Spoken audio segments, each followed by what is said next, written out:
friends and my kids. Welcome in my new channel Kids with कनक। मैं आप सबका स्वागत करती हूँ और एक नई जर्नी के संग आप लोगों के साथ इस नए चैनल पर आई हूँ, जिसमें मैं बच्चों की एक्टिविटीज़ को उनकी पढ़ाई से रिलेटेड, लर्निंग से रिलेटेड, राइटिंग से रिलेटेड और बहुत सारी एक्टिविटीज़ से रिलेटेड जो भी चीज़ आप लोगों को बताऊंगी वो प्रैक्टिकल वे में बताऊंगी।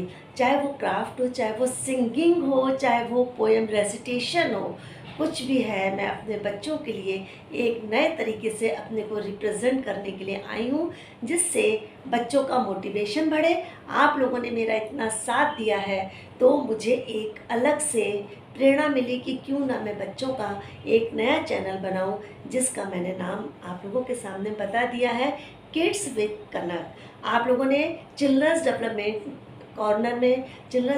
कॉर्नर में मेरा बहुत साथ दिया, जिसका लिए मैं दिल से शुक्रगुजार हूँ। तो देखिए, जब बच्चा बड़ा होता है, 2.5 साल का हो जाता है, तो उसकी जो पढ़ाई की एक जर्नी है, लाइफ का सबसे पहला स्टेप वो 2.5 ईयर में लग लेता है। पहले तो हम लोगों को जो स्कूल भेजा जाता था या पढ़ाई होती थी वो 4-4.5 साल से स्टार्ट होती थी, लेकिन आजकल ये जर्नी बच्चों की बहुत जल्दी शुरू हो जाती है। तो हम उनको इस जर्नी में इंटरेस्टिंग वे में शामिल करने के लिए कुछ इस तरीके की टिप्स आप लोगों के बीच में लेकर आए हैं, जिससे बच्चों को पढ़ाई का बर्डन ना लगे। उनकी जो अंदर की जो उनकी एक एक्टिविटीज़ हैं या उनका जो इंटरेस्ट है, हम उसको देखें।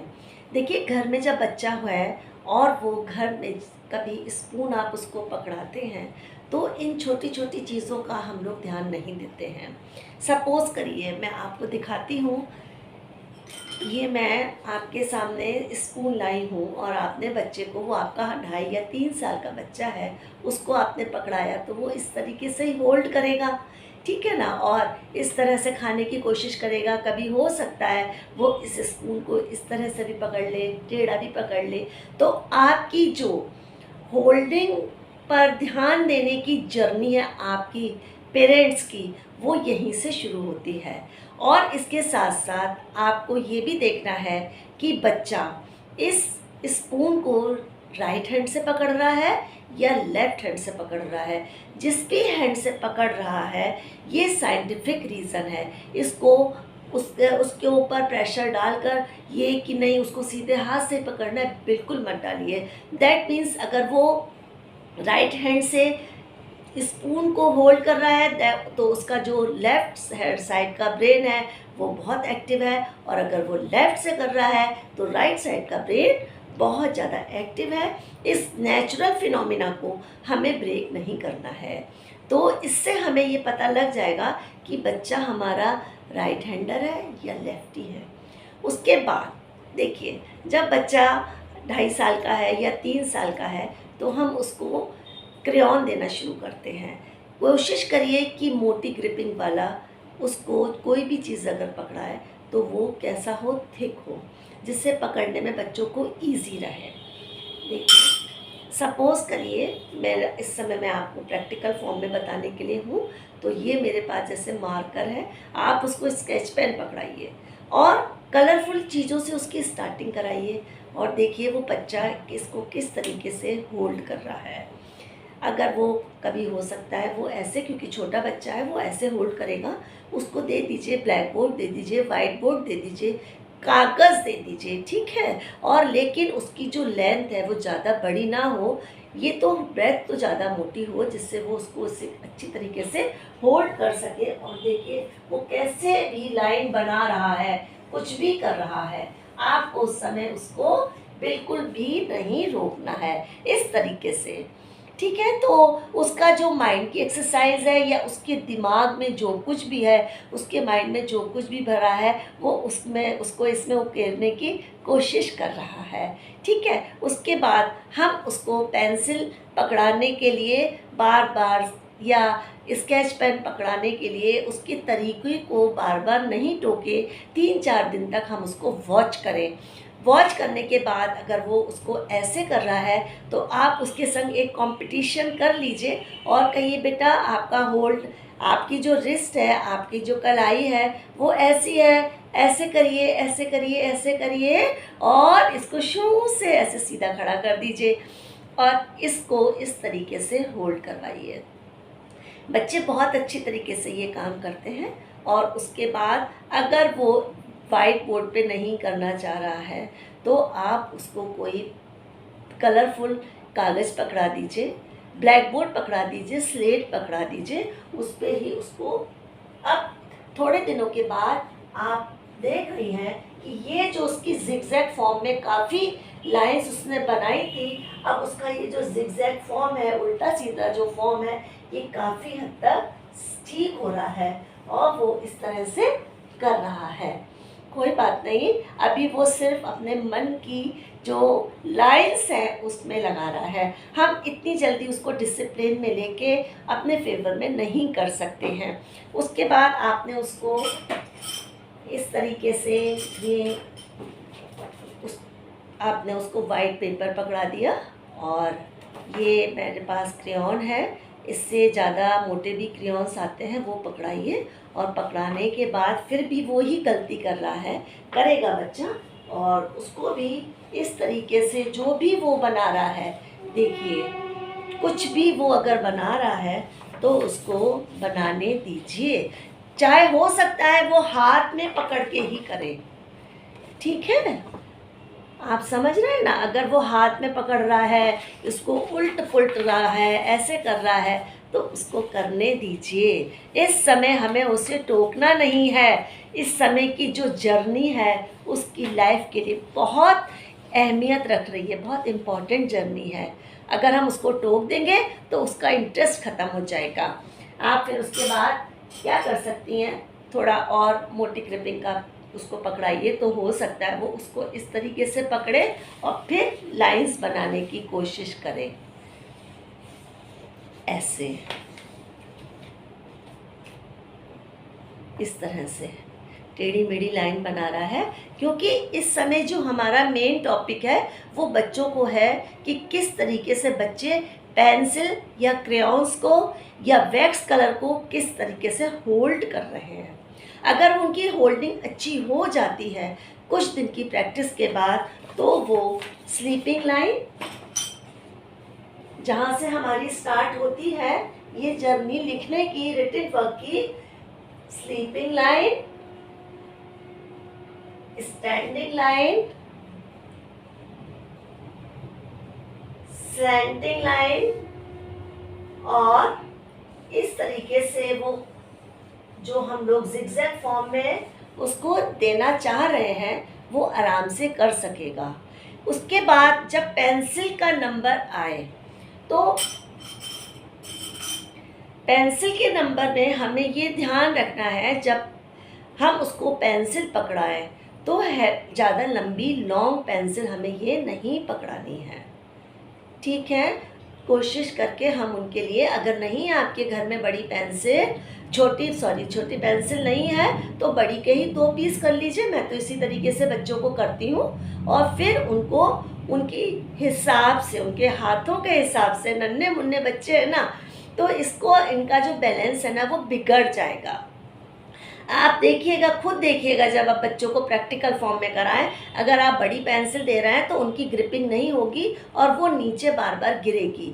और अगर उससे ऐसे करके टेढ़ी पकड़ी हुई है तो पकड़े रहने दीजिए। देखिए इस तरीके से कुछ अगर उसने टेढ़ी पकड़ी है और वो इसमें ऐसे लाइन कर रहा है इस तरीके से पकड़ के, तो उसे लाइंस करने दीजिए। कुचुड़ मुचुड़ जो भाषा में होता है, कर रहा है, करते हैं बच्चे, उसे करने दीजिए। फिर उससे कहिए बेटा आप देखिए इसको गलत पकड़ रहे हैं, ये जो आपका थंब है, अंगूठा है और ये जो फिंगर है, इसके बीच में इसको लाइए, ये आराम से यहाँ रेस्ट करेगी, ऐसे करके उसको दिखाइए, ठीक है? वो बच्चा फिर भी ऐसे पकड़ेगा। आप फिर कहिए कि ये जो वाली उंगली है और ये आपका जो अंगूठा है, इसके टिप से, इसके आगे वाले पोर्शन से, आगे वाले भाग से हमें इसे पकड़ना है। ऐसे। और जहाँ से शार्पन करी हुई है या छीली हुई पेंसिल है, छोटा बच्चा है नहीं समझ पाएगा, ये इसका नेक है। इस नेक से आपको इसको होल्ड करना है, फिर आप इस पे लाइन बनाइए। बच्चा लाइन बनाने लगेगा कुछ इस तरीके से, ऐसे।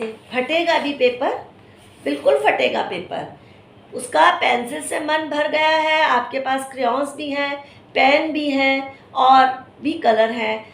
पेंटिंग वाले कलर दे दीजिए, ब्रश पकड़ा दीजिए, करने दीजिए उन लोगों को, है ना। तो अगर आपने ये मार्कर है या स्केच पेन मोटा वाला है, वो आपने पकड़ा दिया है और वो अब पेपर पे बच्चा करना चाह रहा है, तो पेपर पे लाइंस करने दीजिए, जैसे भी वो करे। और उसको क्या करिए, शाबाशी दीजिए। अभी हमें स्लीपिंग, स्टैंडिंग और स्लैंटिंग लाइन से कोई भी मतलब नहीं है, सर्किल से बिल्कुल मतलब नहीं है। मेन है हमारे बच्चे की, जब होल्डिंग प्रोसीजर ठीक हो जाएगा तो वो अपने आप सब कुछ लिखने लगेगा और हमारे लिए इजी हो जाएगा। कलरफुल पेन यूज़ करिए, कलरफुल पेंसिल यूज़ करिए। हाँ, और साथ में उन बच्चों को अगर आप कलरफुल पेंसिल दे रहे हैं या आप उन्हें क्रेयॉन्स दे रहे हैं या आप उन्हें पेन दे रहे हैं, साथ में क्या करना है, हमें उसका कलर भी बताना है।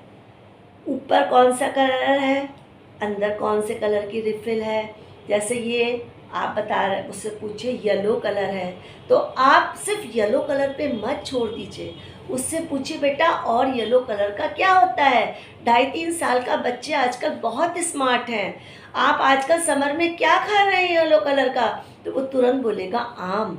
अगर वो आम बोलता है तो उसको वहाँ बताइए कि आम को हम क्या कहते हैं, मैंगो कहते हैं। और फटाक से आप इस पे उसी के सामने एक मैंगो बना दीजिए, कुछ इस तरीके से। मैंने तो बिल्कुल रफ बनाया है, इस तरीके से मैंगो बना दीजिए। और फिर उसे क्या कहिए कि ठीक है, आप बताइए ये किस कलर का होता है।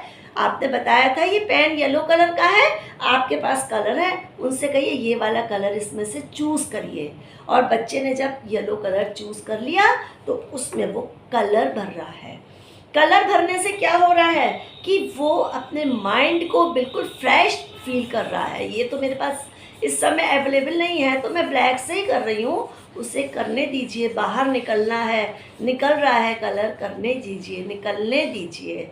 लेकिन उसके मन की इच्छाओं का दमन मत करिए, किसी चीज़ के लिए उसको प्रेशराइज नहीं करिए। ये मेरी इस टॉपिक की पहली जर्नी है जो बच्चों के लिए बहुत इम्पॉर्टेंट है। आशा है कि वो आप ये जो मेरा टॉपिक है आप लोगों को बहुत हेल्प करेगा। और प्लीज़ आप लोग सभी मेरे चैनल पर नए हैं, मेरी वीडियो देखकर इसको ज़रूर से बेल आइकन को हिट कर दीजिएगा, सब्सक्राइब कर दीजिएगा, लाइक कर दीजिएगा, कमेंट में बताइएगा कि अगर आपको और भी तरीके की वीडियोस चाहिए तो आप मुझे बताएंगे, मैं आपकी पूरे तरीके से हेल्प करूंगी। इसके संग संग मैं जब ये वाला मेरा एक टॉपिक कंप्लीट हो जाएगा रिटन वाला, उसके बाद मैं बच्चों को थोड़ा सा क्राफ्ट का भी बताऊंगी। क्राफ्ट के बाद कि how to learn poem, recitation, English, Hindi both, किस तरीके से हम अपने बच्चे को क्रिएटिव फॉर्म में करके उसको इजी वे में लें, क्योंकि बच्चों के होमवर्क मिल चुके हैं। रूटीन में आप लाइए, मैं आपके साथ हूँ, मैं आपकी पूरी हेल्प करूँगी। लेकिन बस शर्त ये है कि आप मेरी वीडियो को लास्ट तक देखिए। अगर आपको उसमें कुछ कमी लग रही है या कुछ आप उसमें ऐड करवाना चाहते हैं या आपको लग रहा है मैंने ही कुछ गलत बता दिया, तो प्लीज़ मोस्ट वेलकम, मुझे अच्छा लगेगा। बस फिर से आपको कह रही हूँ, किड्स विद कनक के साथ हमेशा आप रहिएगा। जिस तरीके से चिल्ड्रंस डेवलपमेंट कॉर्नर में और कोने में आपने मेरा साथ दिया है, हमेशा इसी तरीके से अपना साथ मेरे साथ बनाए रखिएगा। मैं अपने बच्चों के लिए हमेशा तैयार हूँ और इसी टॉपिक की वजह से मेरे अंदर एक यही बात उठी कि नहीं, बच्चों को हर चीज़ हम प्रैक्टिकल फॉर्म में बताएंगे। मेरी क्लास वाइज जो एक ये जर्नी है ना, वो बढ़ती जाएगी। मैं अभी छोटे बच्चों का ले रही हूँ, फिर कुछ दिनों के बाद प्रेप के बच्चों का लूँगी, फिर नर्सरी का लूँगी। अभी तो ये प्ले ग्रुप का चल रहा है, समझ लीजिए, है ना। तो इसमें 2-3 वीडियोस मेरी आ जाएंगी। उसके बाद बच्चों को किस तरीके से प्रोनाउंसिएशन कराना है। प्रोनाउंसिएशन कराना बहुत ज़्यादा स्टार्टिंग में ही ज़रूरत होती है। अगर हमें दिख रहा है कि बच्चे को कहीं प्रॉब्लम आ रही है बोलने में, तो हम वहीं एकदम से हमें स्टॉप होना है। उसकी थेरेपी की भी मैं आपको एक्सरसाइज बता सकती हूँ अगर बच्चे को किसी को प्रॉब्लम है, और अगर आप लोग कहेंगे तो इसके संग संग मैं स्पीच थेरेपी की भी वीडियो आप लोगों के संग शेयर करूँगी। I have lot of experience.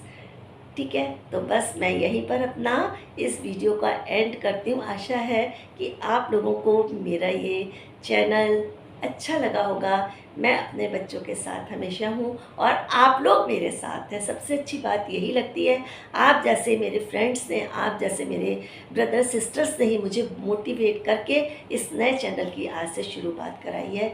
ये मेरी जर्नी आगे भी इसी तरीके से आप लोगों की वेल विशेस से, मेरे महाराज जी की कृपा से और भगवान की कृपा से आगे इसी तरीके से चलती रहे, और मैं अपने बच्चों को इसी तरीके से उनकी हेल्प करती रहूं।